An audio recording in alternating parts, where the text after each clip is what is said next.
Hi hello ನಮಸ್ಕಾರ. Suma lifestyle and makeover YouTube ಚಾನಲ್ಗೆ. ಇವತ್ತಿನ ಲಾಗ್ ಬಂದುಬಿಟ್ಟು ನನ್ನ ಮೇಕವರ್ ಕ್ಲಾಸ್ನ ಇನ್ನೊಂದು ಪಾರ್ಟ್ನ ನಾನು ತಿಳಿಸ್ಕೊಡ್ಬೇಕು ಅಂತ. ಇಷ್ಟು ದಿನ ನೀವು ಸ್ಯಾರಿ ಡ್ರಿಪ್ಪಿಂಗ್ ಕ್ಲಾಸ್ ಆಯಿತು ಮತ್ತು ಏರ್ ಸ್ಟೈಲ್ ಕ್ಲಾಸ್ನೂ ಕೂಡ ನಾನು ಅಪ್ಲೋಡ್ ಮಾಡಿದ್ದೆ, ನೀವೆಲ್ಲರೂ ನೋಡಿದ್ರಿ. ಇವತ್ತು ಏರ್ ಸ್ಟೈಲ್ ಕ್ಲಾಸ್ನ ಲಾಸ್ಟ್ನೇ ದಿನ.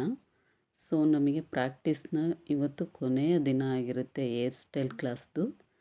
ನೀವು ನೋಡ್ತಾ ಇರ್ಬೋದು, ನನ್ನ ಫ್ರೆಂಡ್ಸ್ ಎಲ್ಲರೂ ಕೂಡ ಪ್ರಾಕ್ಟೀಸ್ ಮಾಡ್ತಾ ಇದ್ದಾರೆ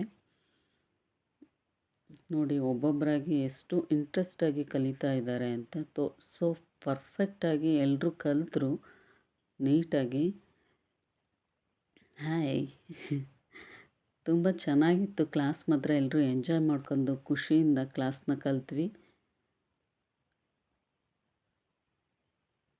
ಒಬ್ಬೊಬ್ಬರು ಒಂದೊಂದು ರೀತಿಯ ಡಿಫ್ರೆಂಟ್ ಆದ ಏರ್ ಸ್ಟೈಲ್ನ ಟ್ರೈ ಮಾಡ್ತಾಯಿದ್ರು. ನೀವು ನೋಡ್ತಾ ಇರ್ಬೋದು, ಒಂದು ರೀತಿಯಾಗಿ ಚೆನ್ನಾಗೇ ಇತ್ತು. ಅದಾದ ನಂತರ ನಮಗೆ ಮೇಕಪ್ ಕ್ಲಾಸ್ ಇತ್ತು. ಮೇಕಪ್ ಕ್ಲಾಸ್ನಲ್ಲಿ ಯಾವ ರೀತಿ ಟೂಲ್ಸ್ ಬಗ್ಗೆ ನಮಗೆ ತಿಳಿಸ್ಕೊಡ್ತಾ ಹೋದರು. ಮೇಕಪ್ ಬ್ರ್ಯಾಂಡ್ನ ಬಗ್ಗೆ ನಮಗೆ ತಿಳಿಸ್ಕೊಡ್ತಾ ಹೋದರು. ಯಾವ್ಯಾವ ಬ್ರ್ಯಾಂಡ್ ಹಾಕಬೇಕು, ಇಂಪಾರ್ಟೆಂಟ್ ಬ್ರ್ಯಾಂಡ್ಸ್ಗಳ್ನ ತಿಳಿಸ್ಕೊಡ್ತಾ ಹೋದರು. ಈ ರೀತಿಯಾಗಿ ನೀವು ನೋಡ್ತಾ ಇರ್ಬೋದು. ಇದರಲ್ಲಿ ನಾವು ಸೆಲೆಕ್ಟ್ ಮಾಡೋ ವಿಧಾನ ತುಂಬ ಇಂಪಾರ್ಟೆಂಟ್ ಆಗಿರುತ್ತೆ.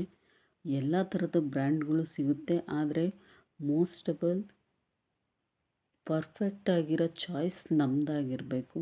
ಅದನ್ನು ತಿಳಿಸ್ಕೊಡ್ತಾ ಹೋದರು. ಅದನ್ನು ಹೇಗೆ ಅಪ್ಲೈ ಮಾಡಬೇಕು ಒನ್ ಬೈ ಒನ್ ಅಂತ. ಅದಾದ ನಂತರ ಸೆಲ್ಫ್ ಮೇಕಪ್ ಕ್ಲಾಸ್ ಕೂಡ ಇತ್ತು.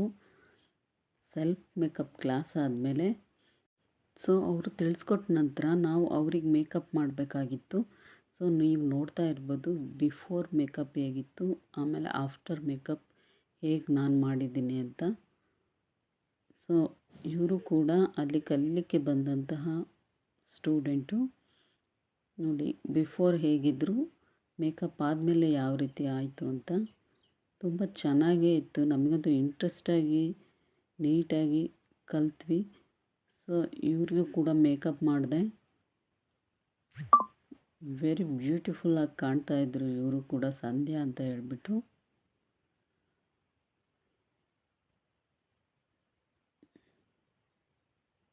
ನೀವು ನೋಡ್ತಾ ಇರ್ಬೋದು ಎಷ್ಟು ಚೆನ್ನಾಗಿ ಮೇಕಪ್ ಸೆಟಲ್ ಆಗಿದೆ ಅಂತ.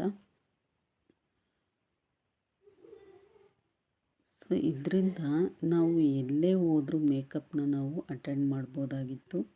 ಎಲ್ಲರೂ ಇವಾಗ ಅವ್ರು ನಮಗೆ ಮಾಡಿದ್ಮೇಲೆ, ನಾವು ಅವ್ರಿಗೆ ಮಾಡಿದ್ಮೇಲೆ ಅವರು ನಮಗೆ ಮಾಡೋವಂಥ ಮೇಕಪ್ಪು ಅವ್ರು ನಮ್ಮ ಮೇಲೆ ಪ್ರಾಕ್ಟೀಸ್ ಮಾಡ್ತಾರೆ. ಇದಾದ ನಂತರ ಮಾಡೆಲ್ನ ಕರೆಸ್ಬಿಟ್ಟು ಪ್ರಾಕ್ಟಿಕಲಾಗಿ ತೋರಿಸ್ಕೊಡ್ತಾರೆ. ಮತ್ತೋರ್ವ ಮೇಕಪ್ ಮಾಡಬೇಕು ಅಂತೇಳಿ ಮತ್ತೊಬ್ಬರನ್ನ ಕರೆಸ್ಬಿಟ್ಟು ನಾನೇ ಮೇಕಪ್ ಮಾಡ್ತಾ ಇರೋದು. ಆಮೇಲೆ ಅವರು ನಮಗೆ ಮೇಕಪ್ ಮಾಡಿ ತೋರಿಸ್ತಾ ಇರೋವಂಥದ್ದು. ಇವರು ಕೂಡ ನನ್ನ ಹಾಗೆಯೇ ಕಲೀಲಿಕ್ಕೆ ಬಂದಂಥ ಸ್ಟೂಡೆಂಟು. ಇವರು ಇವಾಗ ನನಗೆ ಮೇಕಪ್ ಮಾಡ್ತಾ ಇರೋದು. ತುಂಬ ಚೆನ್ನಾಗಿ ಮಾಡಿದರು. ಹೇಳ್ಬೇಕು ಅಂದರೆ ಅವರು ಯಾವ ರೀತಿ ಹ್ಯಾಂಡಲ್ ಮೂಮೆಂಟ್ ಯಾವ ರೀತಿ ಇರುತ್ತೆ ಅಂತ ನಾವು ಕೂತ್ಕೊಂಡವರಿಗೆ ನಮಗೆ ಗೊತ್ತಾಗುತ್ತೆ ಪರ್ಫೆಕ್ಟಾಗಿದೆಯೋ ಇಲ್ವೋ ಅಂತೇಳಿ. ಏಕೆಂದರೆ ನಾವು ಬೇರೆಯವರಿಗೆ ಮಾಡಿರ್ತೀವಲ್ಲ, ಹಾಗಾಗಿ ನಮಗೆ ಗೊತ್ತಾಗುತ್ತೆ. ಓಕೆ, ತುಂಬ ನೀಟಾಗಿ ತುಂಬ ಚೆನ್ನಾಗಿ ಮಾಡಿದರು. ನೆಕ್ಸ್ಟು ನಾನು ಅಪ್ಡೇಟ್ ಕೊಡ್ತಾ ಹೋಗ್ತೀನಿ ನನ್ನ ಮೇಕವರ್ ಕ್ಲಾಸ್ನ ಬಗ್ಗೆ, ಯಾವ ರೀತಿ ಇತ್ತು ಫುಲ್ ಎಂಡ್ವರೆಗೂ ನಾನು ನಿಮಗೆ ತಿಳಿಸ್ತಾ ಹೋಗ್ತೀನಿ. ನಾನು ಮಾತಾಡೋ ಶೈಲಿಯಲ್ಲಾಗಿ ಏನಾದರೂ ಮಿಸ್ಟೇಕ್ ಇದ್ದರೆ ದಯವಿಟ್ಟು ಕ್ಷಮಿಸಿ. ಹಾಗೆಯೇ ಸಬ್ಸ್ಕ್ರೈಬ್ ಮಾಡಿ ಅಂತ ಕೇಳ್ಕೊತೀನಿ.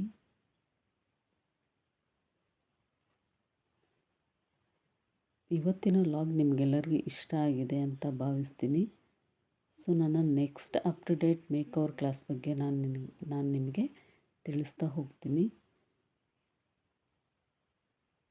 ನೀವು ನೋಡ್ತಾ ಇರ್ಬೋದು ನೀಟಾಗಿ ಫೌಂಡೇಶನ್ ಹಾಕಿ ಅವರು ಬ್ಲೆಂಡ್ ಮಾಡ್ತಾಯಿದ್ದಾರೆ.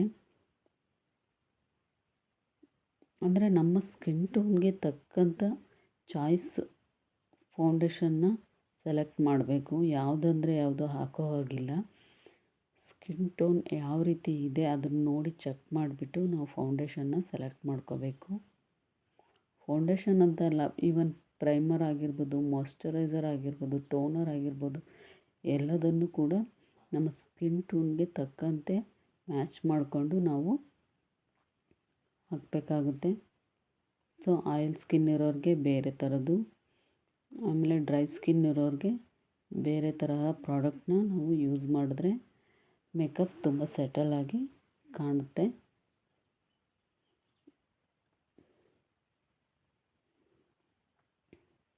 ಎಷ್ಟು ನೀಟಾಗಿ ಮೇಕಪ್ ಮಾಡ್ತೀವೋ ಅಷ್ಟು ನೀಟಾಗಿ ಫೈನಲಾಗಿ ಫಿಕ್ಸರ್ ಮೇಕಪ್ ಅಂತ ಇರುತ್ತೆ, ಅದರಿಂದ ಸ್ಪ್ರೇ ಮಾಡಿದ ಮೇಲೆ ಒಂದು 5 to 10 ಮಿನಿಟ್ಸ್ ಬಿಟ್ಟು ತುಂಬ ನೀಟಾಗಿ ಸೆಟ್ಲಾಗುತ್ತೆ.